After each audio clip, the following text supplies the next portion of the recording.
Greetings, Soulswind here, and welcome to Let's Play Total Annihilation.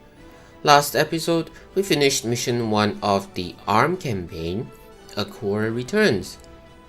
We rushed our units to the gate and boom, that's it, game over. Complete, mission complete. That was really fast, honestly. Anyway, this mission 2, Core Kbot Base, destroy it. What are we supposed to destroy? Let's find out.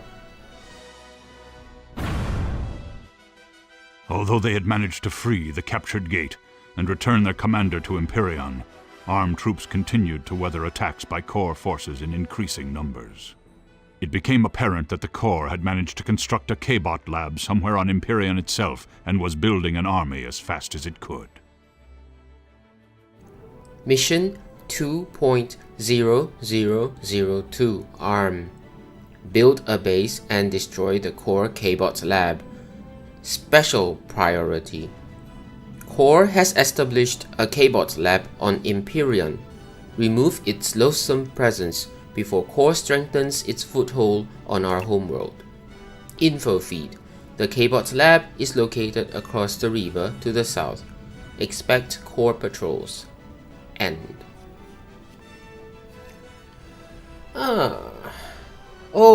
Before I forget again. First, why 0002 when it was 1.0001? What's the point of that? Many other missions by other commanders? Just doesn't really make sense. But anyway, it's just a difference between this ARM and Core, you know? Like, maybe this is more like humans, and then we have extra redundancy for backups and to be absolutely safe. I don't know. And ARM with an E. What's that E for? Army?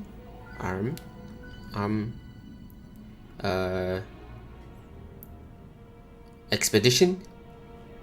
I don't know. Yes, Kbot Lab on Empyrean. Core Mission 2.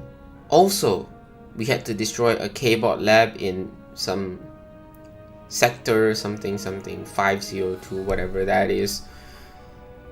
Looks like it's the same trend, it's the same style, you know, they follow the same thing. So whether you're playing as the ARM or as the Core, it slowly eases you into the game, so you can start with either one of them because there is no official tutorial, so these missions are easier to start with. Of course, if we want it easier, the difficulty can be lowered further, right?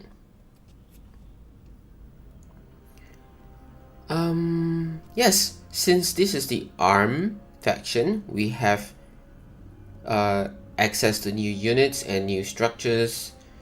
I think it's a good time to start introducing the ARM faction's units and structures. So what I'm gonna do is that I'm gonna start the mission. So the mission runs in the top left hand corner, and the stats goes on too, because as you've seen from the Core campaign, the startup portion is usually pretty mundane and it's boring, and it's the same all the time. So yeah. Alright then, I guess see you on the stats page and see you in game. Oh wait, special priority and critical. Yeah, we'll address this the next time.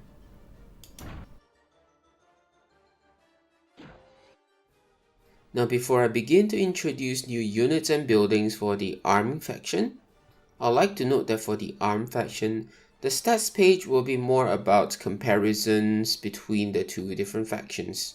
Because most of the units are very similar, my opinions, views, preferences, as well as recommendations for the units, users, and operations can be found in the stats page of the Core campaign missions. And because of that, I'll still comment a little bit on the ARM faction's new units and buildings, but not as detailed. In terms of comparisons, the focus will be on its statistical differences, its name, sometimes appearances, as well as things like size, sensor range, and definitely not forgetting the costs.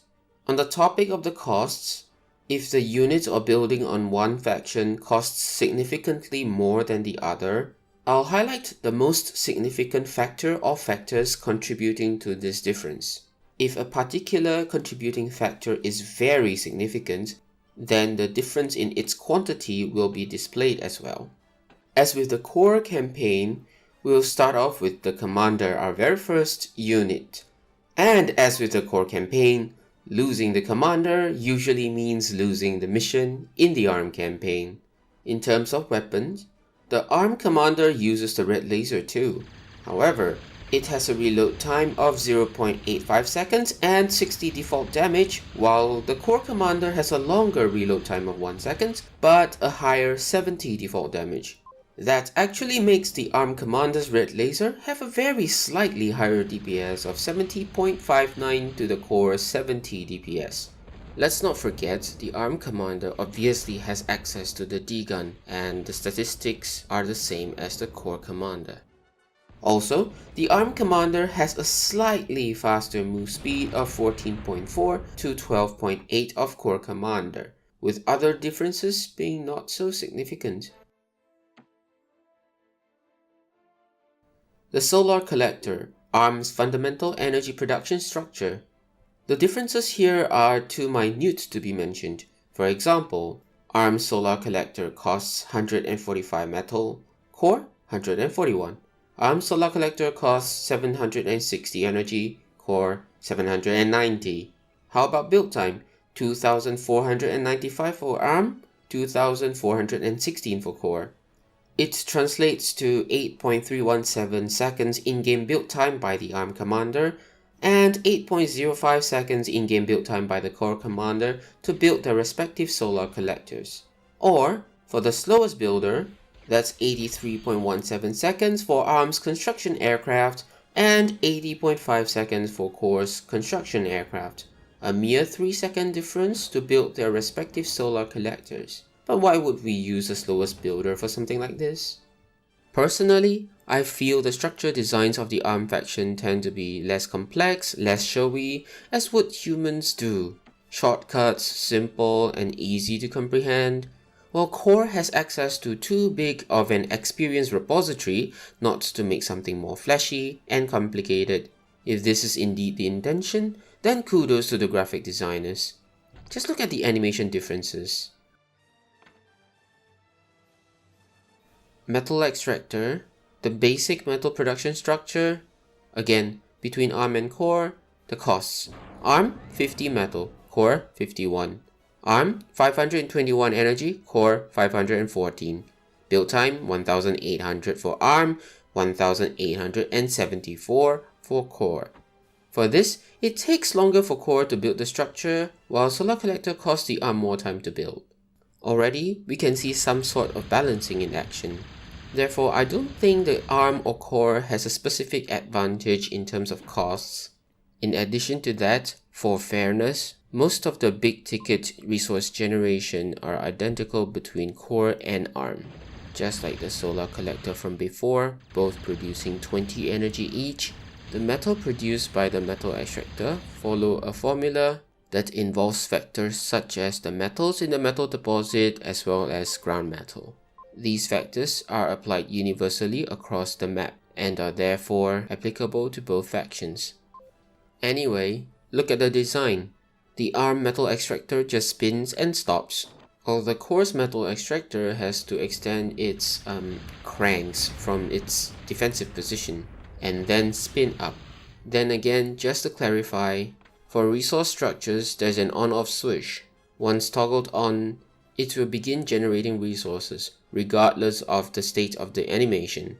This also applies for the action of switching them off, and is also applicable to units. The Light Laser Tower. Now here's a little bit of a difference. The Light Laser Tower is an early game defense, so it sort of matters that the ARM faction's Light Laser Tower, or LLT, takes only 10 energy to fire per shot, while the core's LLT takes 20 energy to fire each shot. Also, ARM's version of the LLT has 40 more HP. The Kbot lab produces kbots. This is ARM Faction's first factory. So it seems ARM begins the campaign by producing kbots instead of vehicles in the case of Core Faction's campaign. It produces the construction kbot and 4 military units that are different from those from the Core. Now for the units, most of the units in the ARM faction are direct counterparts to the Core faction, with small statistical differences, cost differences, and obviously appearance differences. For noteworthy differences such as weapon differences, don't worry, I'll highlight them. The differences here, the ARM's Kbot lab has 90 more HP. Peewee, Infantry Kbot. Peewee, doesn't the name sound cute? This Infantry Kbot is much better than the Core as it has EMGs, electromagnetic guns, basically rapid firing plasma cannons. The sound effect from it usually makes me panic whenever I know I'm up against it, because it is very similar to something else which will come up in a later episode. The Peewee's DPS is 20, far less than AK's 34.68. But looking at how the weapon works on Peewee, the chances for AK to miss its attacks are much higher. Also in a war, every element can work for or against us. Having the noise of the EMG on our side is certainly reassuring. Rocco, the Rocket Kbot, counterpart of the Storm. And Rocco? Sounds more like a pet's name, and I think Stephen and Mel knows who I'm referring to. Actually, the names on the ARM faction just seems to be gentler, softer, and generally more friendly, maybe more specific too. Otherwise, grander and more magnificent. Cores, on the other hand, tend to be harsher, darker, more generic, and a little less warm, perhaps even crude or matter-of-fact, because it's an AI, I guess. In terms of differences, Rocco's DPS is just 0.78 higher, but 10 less HP than the Core counterpart. The Hammer is an artillery Kbot. It's the counterpart of Thud, or the source of the thud, you know, hammer, thud. Anyway, it has 1.48 higher of a DPS. The Missile Kbot Jethro, counterpart to Crasher. Other than the 1.8 meter per second higher move speed of Jethro, the remaining statistical differences are too insignificant.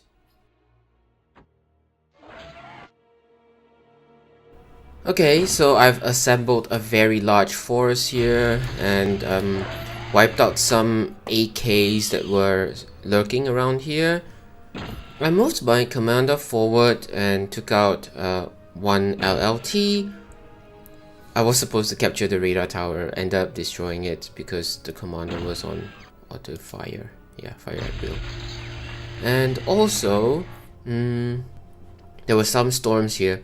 So what happened was that I captured one of them because I want to show you the difference between the sounds. That's why I also changed the volume so they can hear the sounds. Now listen, this is the ARMS Rocco. Okay, hang on. ARMS Rocco, when you select it and move. This is the Core's one, the Core counterpart of Rocco. Select, select, move, move. You can hear that this is more mechanical and feels like some futuristic touch to it. Well, this is more like what you would hear from a machine, like our current age machine. Same. But these two, they're the same. They're both infantry, so there's no difference. Yep. There's many other sound differences. I tried to capture the solar collector, but it didn't work. Anyway, I think we can win the game even with just the commander alone. I captured this one just for fun. Could have definitely won the game without all these units. Just a commander alone and its D-gun. More than enough. And anyway, yeah, after a certain time, they started building, I think. I'm not too sure what time. Or maybe they just replenish. It's a second mission after all. It can't be that hard even on hard difficulty, right? Oh, actually I shouldn't have destroyed that. Okay, so in the foreground we can see one vehicle. That is the Jeffy, the scout vehicle of the ARM faction. But we have no access to it yet. How did it even get here? How? I don't understand. We had it in mission 1, but we don't have it here at all. I don't know. Okay, we killed 29, they killed 6. No collateral damage on both sides. Yeah, with Commander's D-gun, it's too strong. Not too strong, but we need something like that. Honestly, sometimes even the D-gun cannot save us. We completed mission 2, Core Kbot base. We destroyed the Kbot lab. And yeah, we actually didn't have to destroy other things. There were, I think, units and structures still remaining. But that was all we needed to do. Could have been done so much faster, this mission. Anyway, next mission, mission 3, Spider Technology. Wow, this I'm excited about. We saw a hint of this in mission 16, Core Campaign. That's all I have for now. Have a nice day.